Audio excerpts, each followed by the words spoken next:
It's a beautiful trailer and ನಾನು cinema 3 ಸಲ ನೋಡ್ಬಿಟ್ಟಿದ್ದೀನಿ already.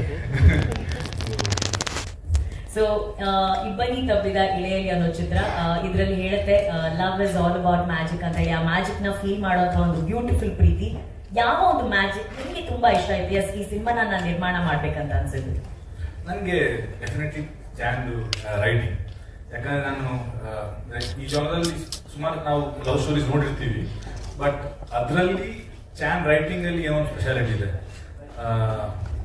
ತುಂಬಾ ಸ್ಮೂತ್ ಆಗಿ ಸೀನ್ಸ್ ಗಳನ್ನ ತಗೊಂತಾರೆ ಅಂಡ್ ಕೆಲವೊಂದ್ ಸ್ವಲ್ಪ ಉದ್ದೋದ ಬರೀತಾರೆ ಕೆಲವೊಂದ್ಸಲ, ಬಟ್ ಅದೆಲ್ಲ ಕಟ್ ಮಾಡಿದ್ದಾರೆ ಅಂಡ್ ನಾನು ಆಲ್ರೆಡಿ ಹೇಳಿದ್ದಾರೆ 3 ಸಲ ಸಿನಿಮಾ ನೋಡಿದ್ದೀನಿ ಆಲ್ರೆಡಿ ಅಂಡ್ ನಾನು ತುಂಬಾ ವೇಟಿಂಗ್ ಜನರದ ರಿಯಾಕ್ಷನ್ ಹೆಂಗಿರುತ್ತೆ ಅಂತ ನೋಡೋಕೆ.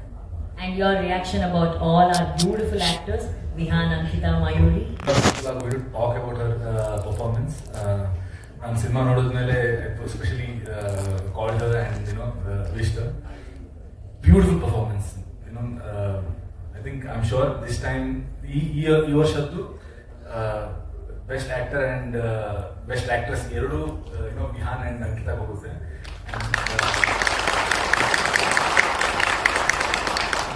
ವಿಹಾನ್ ಅಂದ್ರೆ ಇಸ್ ವೆರಿ ಸಟಲ್, ಬಟ್ ಅಂದ್ರೆ ನಾರ್ಮಲ್ ಆಗಿ ಸಟಲ್ ಆಗಿ ಪರ್ಫಾರ್ಮ್ ಮಾಡಿದಾಗ ಗೊತ್ತಾಗಲ್ಲ ಅವ್ನು ಎಷ್ಟು ಚೆನ್ನಾಗಿ ಪರ್ಫಾರ್ಮ್ ಮಾಡಿದ್ದಾನೆ. ಅಂದ್ರೆ ಬಿಕಾಸ್ ನನ್ನ ಪರ್ಸನಲಿ ನನಗೆ ತುಂಬಾ ಇಷ್ಟ people are very subtle and their expressive and Vihan has that sparkle in his eyes. ಪ್ರತಿಯೊಂದು ವಿಷಯಗಳನ್ನ ಬರೀ ಕಣ್ಣಲ್ಲೇ ಕನ್ವೆ ಮಾಡುವಂತಹ ಒಂದು ಕೆಪಬಿಲಿಟಿ ಇರುವಂತಹ ಒಬ್ಬ ಆಕ್ಟರ್. ಆ್ಯಂಡ್ ಮಯೂರಿ ನಟರಾಜ್ ಅವರು ತುಂಬಾ ಅದ್ಭುತವಾಗಿ ಆಕ್ಟ್ ಮಾಡಿದ್ದಾರೆ. ಅಂದ್ರೆ ಅವರು ಒಂದು 7-8 ಸೀನಲ್ಲಿ ಬರ್ತಾರೆ ಅಷ್ಟೇ, ಬಟ್ ಆ 7-8 ಸೀನಲ್ಲಿ ನಾನು ಇದ್ದೀನಿ ಅಂತ ಹೇಳೋದು 100%. ಸೊ 3 ಆಕ್ಟರ್ಸ್ ಅದ್ಭುತ. Thank you Rocky. I am sure ಅವರೆಲ್ಲರೂ ಆಮೇಲೆ ನಿಮ್ಮ ಹತ್ರ ಪ್ರಶ್ನೆ ಕೇಳ್ತಾರೆ. ಸೊ ನಾವು moving on to our director Chandrajith sir.